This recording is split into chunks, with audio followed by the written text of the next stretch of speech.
Howdy. This is the Views from the Schott podcast. I'm your host, your one and only host, Tim Miller. And today it is Thursday, May 29th, 2025. And I wish you a very, very, very happy put a pillow on your fridge day. Today's show is one day late, and it's the second time I've recorded this. Essentially, what had happened was I recorded the show, and then I went to listen to it. And the first 10 seconds were there, and the final 22 minutes were not there. So I'm feeling a little moody. I'm feeling a little angry. I'm cranky. I'm a little grouchy. But alas, here I am about to do the same exact show I just did a second time because you need your Ohio State basketball content. So that said, if you have not subscribed to the Views from the Schott podcast, wherever you get your podcasts, you better freaking do it. And I'd like a 5-star review with that as well. If you're watching on YouTube, please like that video. Make sure you're subscribed there. Please like the video. Please like the video and leave a comment. And please like the video. And on the socials, we're on Instagram. We're on Twitter. You should get there. Ohio State got a commitment today. We're a day late. I know you've gotten used to the Wednesday shows. Went with Thursday because on Tuesday evening, received a text at about 9:30 from someone with simple words. Just this. Mathieu Grujicic. Did I say that right? I don't know. Grujicic, I think is how it's pronounced. That, along with his height and weight, and said, do your research. And I said, all right, I'll do my research. So I did my research, wrote an article, got everything ready to go, created some graphics, knowing that he was likely to commit today. And now, in fact, he has. I get to talk about it for a second time. So hopefully the second show is better than the first. You'll never know. No one will ever know. And I swear, if the audio is not here, when I stop this recording, I don't know. What am I going to do? Nothing? Probably nothing. I'm probably just going to record it for a third time and hope it works. But I don't know. I'm soft. Thanks for being here, though. Regardless, Ohio State picks up a commitment today from Mathieu Grujicic from Germany. We'll talk about him. We'll talk about him as a player, the awards he's won, how does he fit at Ohio State, and also what's next, not just for Ohio State as a roster, but as it relates to the offseason and this show. Of course, we'll talk about that as well. So again, I sincerely do appreciate you being here. Thanks for being here. Please subscribe. Please give a 5-star review. Like if you're watching on YouTube as well, just hit the thumbs up button. It's simple, folks. It's a lot easier than recording the same show a second time. All right, let's get into it. So, Mathieu Grujicic commits to Ohio State by way of Germany. Are you aware that he's 17 years old? Mathieu Grujicic is 17 years old. He will not turn 18 until July 2nd of this year. As you are thinking about your July 4th plans, what are we going to do for Independence Day? I think it's on a Friday this year. This young man will be turning 18 years old. He's not even a full-grown adult yet. So that's good for Ohio State. He'll come in as a freshman. Age has nothing to do with your eligibility, by the way, for the NCAA. It's just how many years have you played in the NCAA? You'll be 32 years old. And if you've never played in the NCAA before, this will be your first year. You'll be a freshman at 32 or 72. Doesn't matter. It's up to teams to take you if you're into that, but just be advised. So, yeah, he's young, but he's also going to be a freshman by eligibility standards because he's never played college basketball before. He comes in at 6'6", 205-ish. That is the exact measurements that I got in the text that I received late on Tuesday night. Depending on where you look, he's 198 to 205. He tweeted himself on his own Twitter that he's 198, 6'5", 6'6". So he's a wing. He's going to be a player who is going to be playing the 3 for Ohio State, the Micah Parrish, the Jamison Battle types of years ago for Ohio State basketball. Born in Germany, recently playing for FC Barcelona, the U18 team, which that's impressive. That's a prestigious place to be playing your basketball. He only played 3 games, though, because he left the team to come join Ohio State. In those 3 games, you'll see stats of 8 points per game, 5 rebounds per game, 4 assists per game. I think his free throw percentage was awful. He was probably like 2 of 3 or something like that because he only played 3 games. He also recently played In the Adidas Next Generation tournament, he scored 14.1 points per game, shot at 43% from deep there in that tournament. I believe that was 8-ish games that he played, and that was in only just 21.6 minutes per game. So you're scoring 14 points per game and 21.6 minutes per game. That is high quality scoring right there. He's won a lot of awards since he started playing basketball over the past couple years. So in 2025, he was the MVP of the Spanish U18 National Championships. Also in 2025, he's the MVP of the EuroLeague Next Gen ULM as well. In the NBA Basketball Without Borders Europe camp, he won the MVP in 2024. And then in 2025, here at All-Star Weekend, he was selected to the All-Star team at the NBA Basketball Without Borders Global Camp. That is a pretty prestigious camp, by the way. Will Riley, we know him out of Canada and also Illinois. He was a past MVP. RJ Barrett was an MVP as well for the Basketball Without Borders camps. Other notable players, Josh Giddey.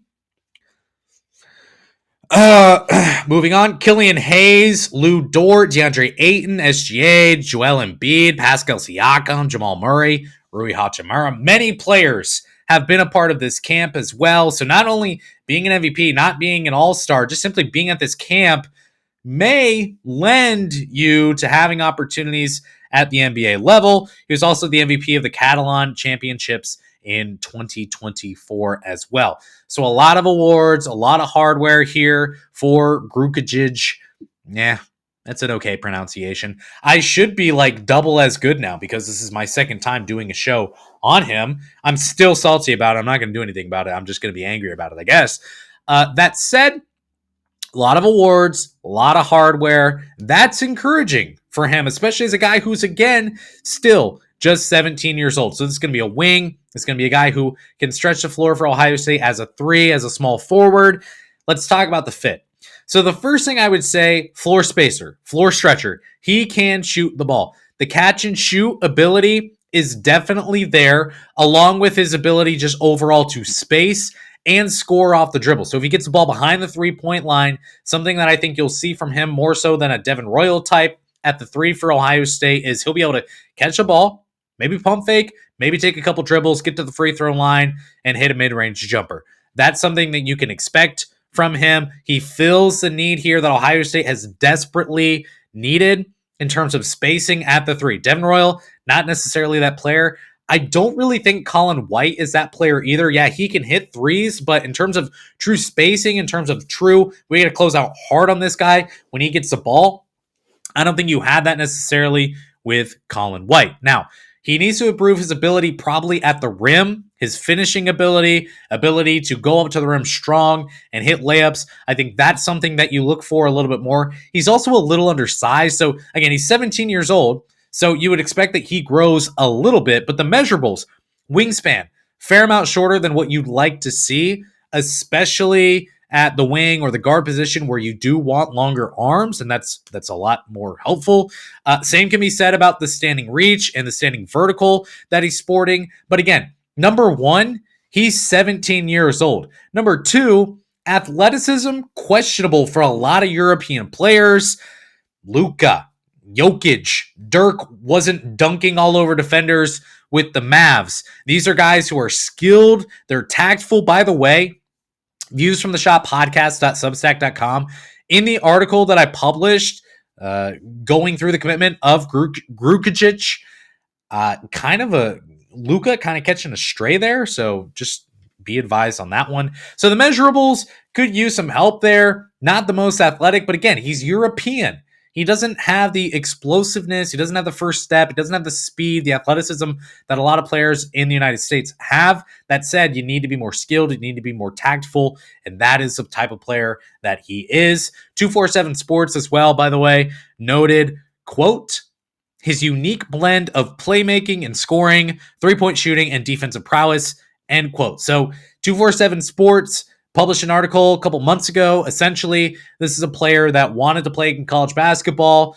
That was made known, and they wrote some words on him. That's something that we got from him from 247 Sports. So a floor spacer, a catch and shoot player. He's got pretty good size, I would say, just in terms of height at 6'6". Again, the athleticism and the wingspan and things like that, maybe not where you want it to be, but overall, a skilled small forward is what Ohio State is getting. And Grujicic, he's not coming in to start. I'm not going to bury the lead on that one. You're still looking at Mobley, Thornton starting guards. You're looking at Royal at the 3, Brandon Knoll at the 4, and Christoph Tilly starting at center for Ohio State in this upcoming season. He's going to be a rotational guy, but he's going to be a guy who comes off the bench and actually gets real minutes. You look at Ivan Negevon last year coming in from Croatia. Questions about what was he going to give to Ohio State. He wasn't really supposed to give Ohio State anything last season. Instead, he played so many games that he can't even redshirt for Ohio State this season, or I guess last season, coming as a redshirt freshman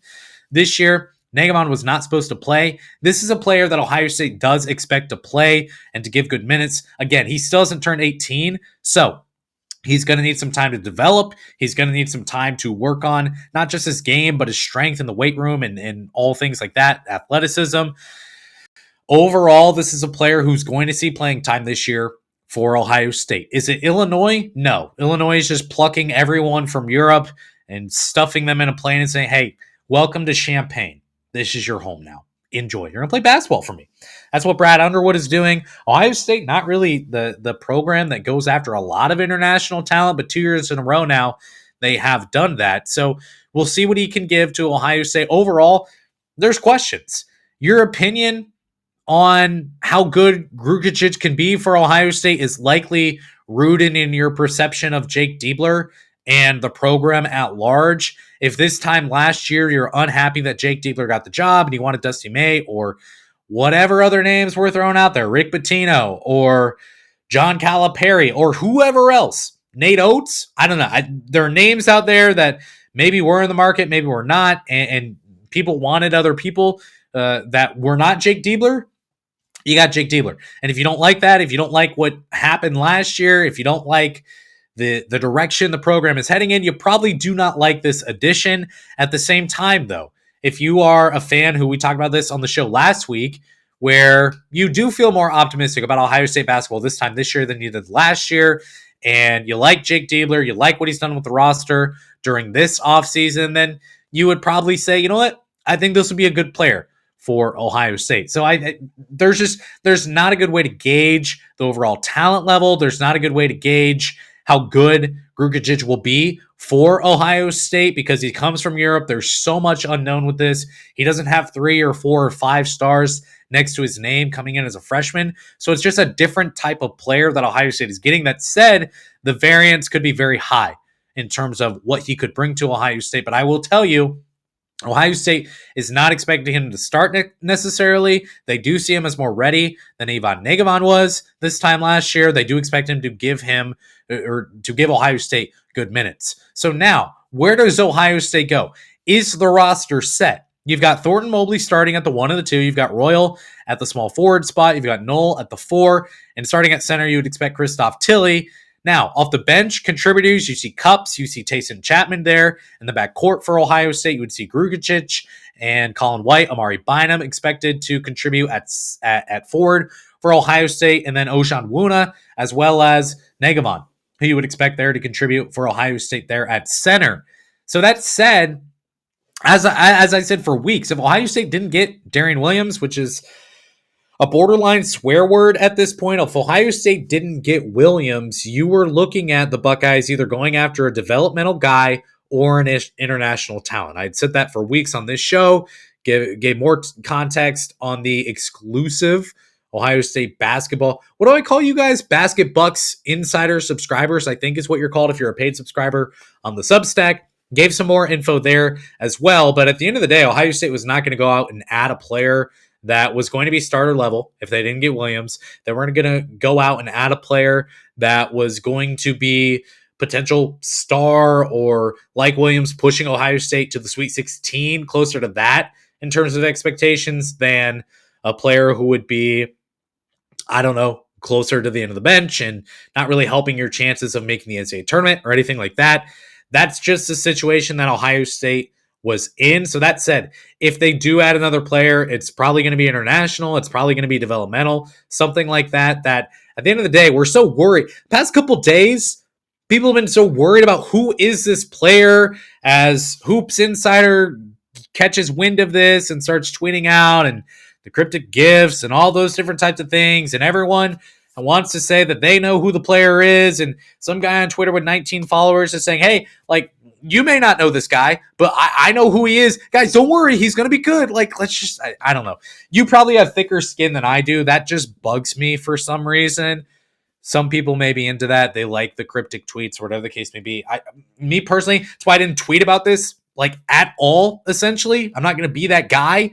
At least, especially until other people were tweeting about it. And then I put out a stupid tweet this morning and whatever. But, again, like, this was not going to be a player that we need to be up in arms over. This is not going to be a player that we need to be super excited about or super down on or anything like that. He's going to give you role player minutes. And if you're not going to be all that up or all that down about a Quez Glover or an Isaac Likely, you probably shouldn't be all that up and down about this addition as well for Ohio State. So that's the player. Honestly, in the first show, I went on a bit of a monologue about Darrion Williams and Ohio State not getting them.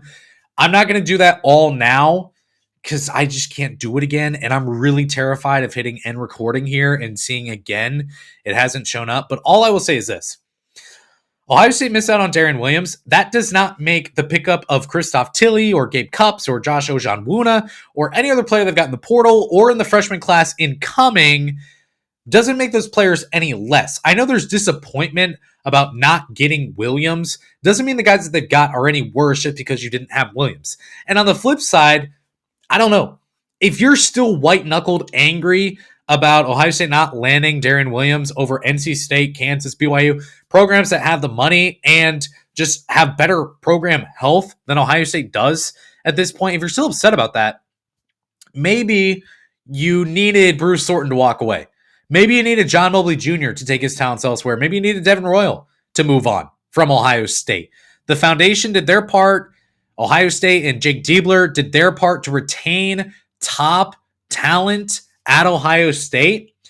And if you're upset about how this portal season went because Ohio State didn't get Williams, I get it. That shouldn't take away from the additions Ohio State has, and it shouldn't take away from the retention pieces that Ohio State have as well with Mobley, with Thornton, with Devin Royal.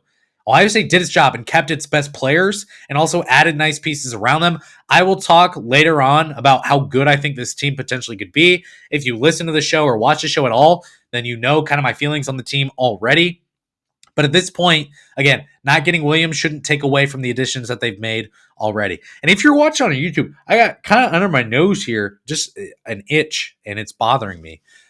So apologies if that's distracting to you, but it's distracting to me as well. So who's really got it worse here? All that said, if Ohio State makes an addition, probably not going to be a star. They're probably all set. I know they wanted to be done with any roster construction by June.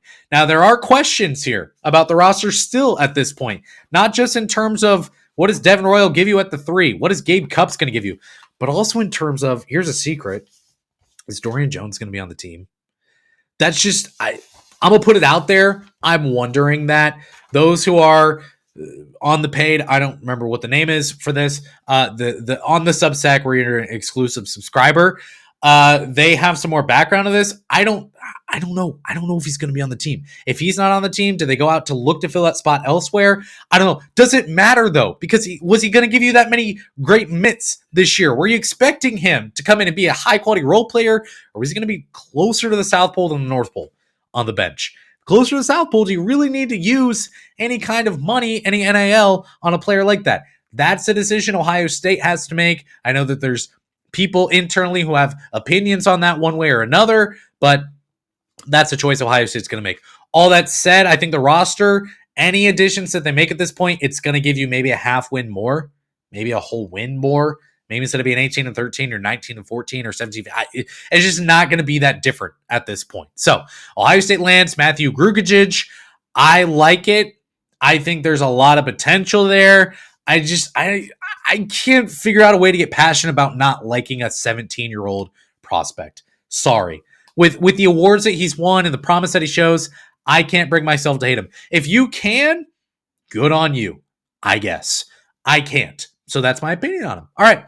2025 Summer Guest Series, by the way, is going to kick off next week with Josh Ojanwuna kicking off this 2025 Summer Guest Series. Again, every time I announce someone who is going to be joining the Summer Guest Series, I ask, who else would you like to see? I'd love a Michael Redd. I know a lot of people love Bruce Thornton. They'd like to see Devin Royal. Tag them on the tweet and get their attention. It works. Would recommend you do that. Regardless, we got a lot of great names who are going to be on this series, the 2025 Summer Guest Series. So excited for that to kick off next week. We'll do some mailbags. I don't know if I did a mailbag this entire month of May, so I owe you maybe 2 in June as well. So we'll see if we can get that done. Overall, we will continue to cover Ohio State basketball here on the Views from the Schott podcast. Again, subscribe. 5-star review is great, but subscribe. You got to go for a hike. You got to go for more walks. Maybe you've got some vacations planned. You got to download some podcasts for your plane ride or your car ride or anything like that. Encourage you to subscribe just so this show is here for you in case you want it. If you're still an Ohio State football sicko, that's fine. If you need some basketball content, hey, we're here. We're here. And we accept you with open arms. All right. I am now going to do a very scary thing and stop recording and see if the audio is there. If not, desks are going to get flipped. I've got 2 in this room right now. They're not going to look the way they do right now. Just be warned. And you might feel that energy, whether in Columbus or Wisconsin or Cleveland or Pennsylvania, wherever it is, you'll feel it. All right. I appreciate you listening to the show or watching if you're on YouTube very much. It's time for me to shut up before you shut me off. Thanks again for listening or watching today, and go Bucks.